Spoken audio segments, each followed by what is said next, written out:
আমরা কেউই খুব আনন্দিত থাকতে পারছি না। আমরা ভারাক্রান্ত আছি।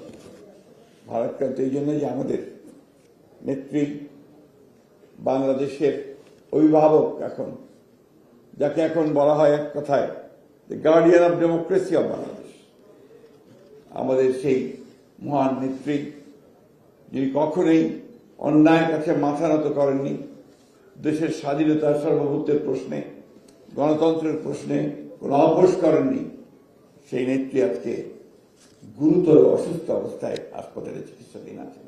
তার চিকিৎসার জন্য সব রকম ব্যবস্থা নেওয়া হচ্ছে। আমাদের ভারপ্রাপ্ত চেয়ারম্যান মহোদয় নিজে তিনি মনিটর করছেন। জাতীয় এবং আন্তর্জাতিক পর্যায়ের অত্যন্ত বিশেষজ্ঞ পর্যায়ের চিকিৎসকেরা তার চিকিৎসা করছেন। সারা দেশের মানুষ তার জন্য দোয়া করছে, দল মত নির্বিশেষে।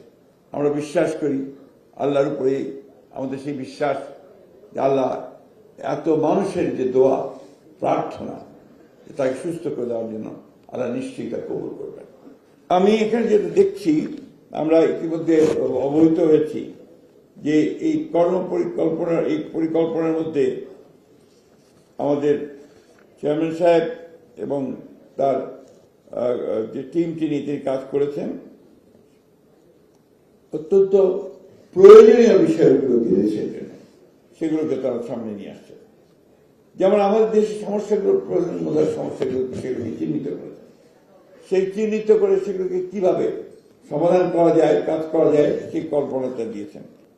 আমার কাছে যেটা মনে হয়েছে যে আমি আপনাদের সামনে একটু পড়তে চাই যে ক্ষুদ্র মাঝারি উদ্যোক্তাদের সহায়তা, তথ্য প্রযুক্তিতে নতুন শিল্প, মেধাভিত্তিক সরকারি নিয়োগ, উন্নয়ন প্রকল্পে কর্মসংস্থান সৃষ্টি, উচ্চশিক্ষা প্রতিষ্ঠানের প্রশিক্ষণ ও ক্যারিয়ার সেন্টার, চাহিদাভিত্তিক যুগোপযোগী শিক্ষা, বিদেশে কর্মসংস্থানের জন্য ভাষা ও দক্ষতা প্রশিক্ষণ, সবার জন্য ইন্টারনেট সুবিধা, আন্তর্জাতিক পেমেন্ট সুবিধা, প্রান্তিক জনগোষ্ঠীর জন্য কর্মসংস্থান, অপ্রাতিষ্ঠানিক অর্থনীতিতে সহযোগিতা, ব্যাংকিং খাতে স্থিতিশীলতা, জবাবদিহিতা, সম অধিকার অন্তর্ভুক্তি। একটা বিরাট একটা অংশ জনসংখ্যার এখন কিন্তু কর্মসংস্থানের সবচেয়ে বড় প্রবলেম, একটা ইস্যু হয়ে দাঁড়িয়েছে। আমাদের প্রায় 3 কোটি আমরা দেখি যে কর্মসংস্থান নেই।